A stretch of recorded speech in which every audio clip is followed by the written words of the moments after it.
Alors, tout le plaisir pour moi. J'espère que vous allez très bien. Déjà, pour commencer, likez la vidéo, ça ne vous coûte rien, ça nous fait du bien.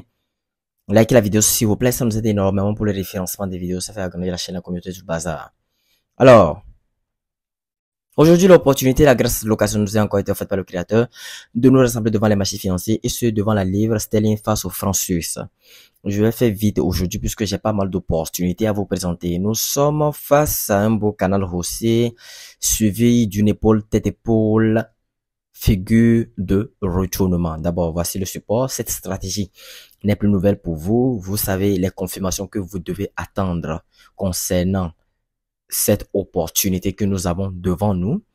Vous devez attendre une moyenne mobile 100 évoluant au-dessus du prix. Voilà. Vous devez attendre, pour ceux qui sont de la première école, cassure de côté de bougie en dessous de cette zone d'action. Deuxième école, vous attendez le pullback.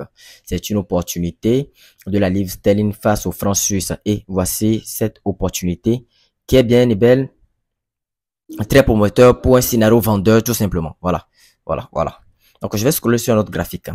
Et ici, il s'agit de l'opportunité que je vous présente en mode multi-time frame. Le mode multi-time frame, bien sûr, bon, le multi-time frame, c'est une stratégie de trading également, de Benjamin Deleuze. Allez chercher ça. Donc, nous avons ici euro face au dollar néo-zélandais. Et l'actif, c'est l'euro face au dollar zélandais. Et pour, ici, pour ce que nous pouvons constater, ici, nous avons une trendline daily qui maintient fortement la tendance haussière en daily et en descendant en graphique M30.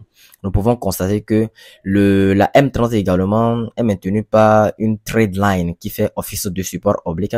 Et qu'est-ce que nous pouvons remarquer? Qu'à chaque fois que le prix vient heurter cette trendline, le prix se propulse directement à la hausse. Le prix part directement à la hausse. Donc, nous allons attendre pour un premier scénario. Soit le prix arrive ici et nous dessine une figure de continuation, de retournement à la hausse ou une figure de continuation haussière au niveau de cette trendline qui fait office de support en M30.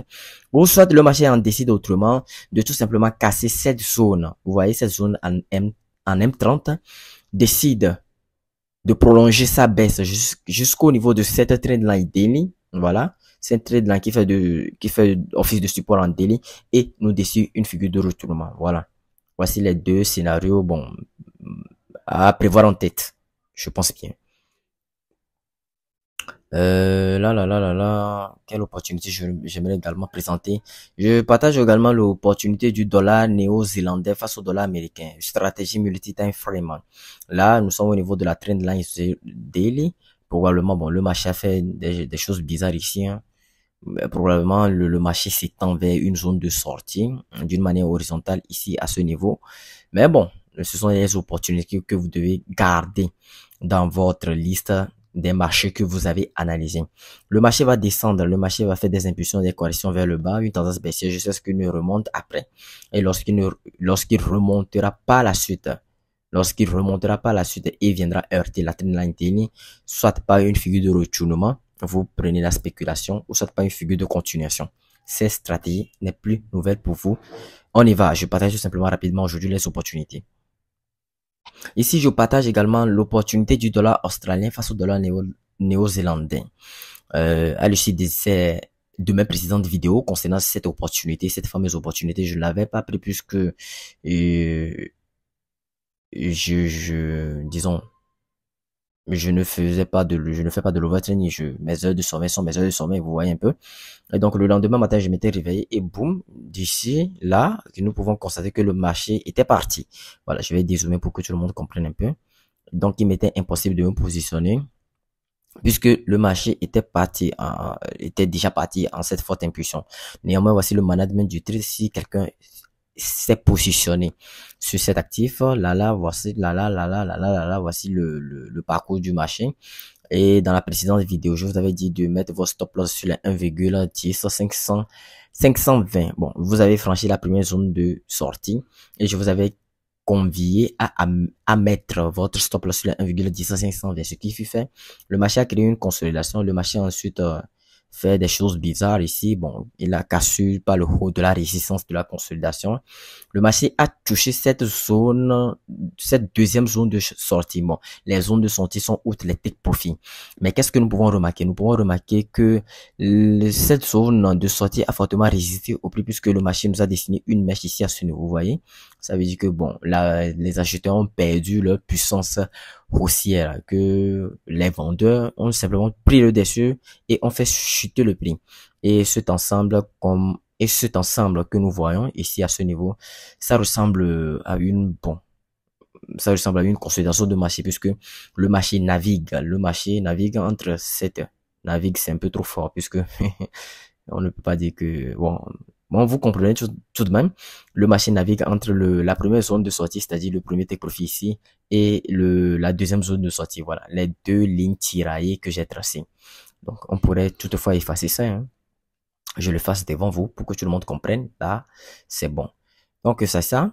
Et si vous avez suivi mes conseils, vous aurez à garder votre profit sur le 1,10 Si le marché va vous donner raison, bon, le marché fait des choses bizarres ici. Bon, le marché consolide puisqu'il n'a pas de direction précise, consolide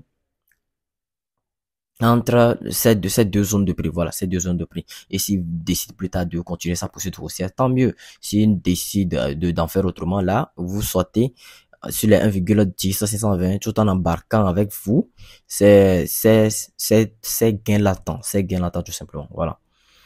Bon, je passe directement à un autre graphique. L'euro franc suisse, je montre que l'euro franc suisse, je l'ai également analysé. Voilà, en daily, en mode daily.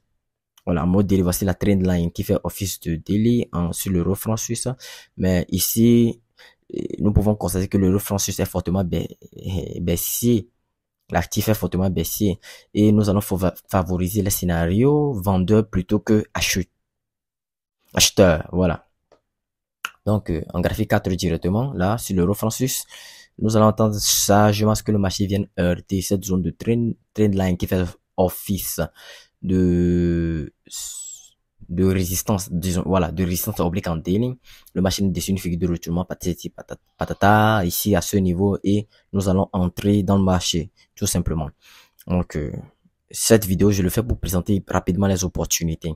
Donc, si une fois que les opportunités se dessinent, je reviendrai plus tard pour présenter au fin fond et en décortiquant bien sûr ces opportunités. Je vais également partager d'autres opportunités également. Nous avons également l'opportunité du dollar canadien, du dollar américain face au dollar canadien.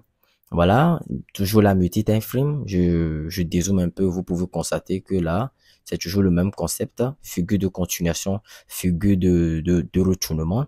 Attendre que le marché descende ici pour nous dessiner soit une figure de continuation ou retournement, ou soit si le marché en décide autrement, le marché casse cette ligne, vienne heurter la ligne oblique de daily en nous dessinant une figure de continuement ou de retournement. Le concept n'a pas changé. Voilà, le concept n'a pas changé. Le concept n'a pas changé du tout. Voilà. Je continue rapidement, puisque je veux pas que ma vidéo dure trop. Bon, on y va. Et, je vais également présenter certaines opportunités très rapidement. Allez, allez, allez. Allez, allez, allez, allez. Voilà. Non. Voilà. Et je pense que je vais présenter rapidement ces opportunités. Toujours dans le concept de la stratégie multi-time frame, le dollar néo-zélandais, c'est ça non? Attends, je vais lire un peu. Néo-zélandais face au dollar canadien. NZD-CAD. Donc, probablement, moi, j'ai mis une zone de sortie ici à ce niveau. Voilà, nous attendons à ce que le marché peut-être arrive à cette zone de sortie, remonte ici, remonte plus tard par après ici au niveau de cette zone, nous dessinons une figure de continuation de retournement. Là, nous entrons dans le marché. Voilà, ce sont les opportunités de la stratégie multi-time frame. Vous tapez la stratégie multi-time frame sur votre navigateur YouTube, votre chaîne YouTube, non, navigateur YouTube. Voilà, et vous allez trouver cette stratégie de Monsieur Benjamin Deleuze. Voilà, on y va, on y va. Je présente également cette même stratégie de la multi-time frame sur le Gold GBP. Le concept n'a pas changé. C'est très lancé office de support en daily. Voilà, je présente également cette opportunité de la multi-time sur le dollar néo-zélandais face au yen japonais. Le concept n'a pas changé également ici à ce niveau. Voilà, face au yen japonais. Voilà, Voilà, voilà. Je pense que ma vidéo dure assez trop. Je vais terminer ici. Une opportunité que j'ai loupée. Mais ce n'est pas grave. Ça, c'est sur l'euro face au dollar australien. Nous allons nous retrouver une prochaine fois dans une nouvelle vidéo.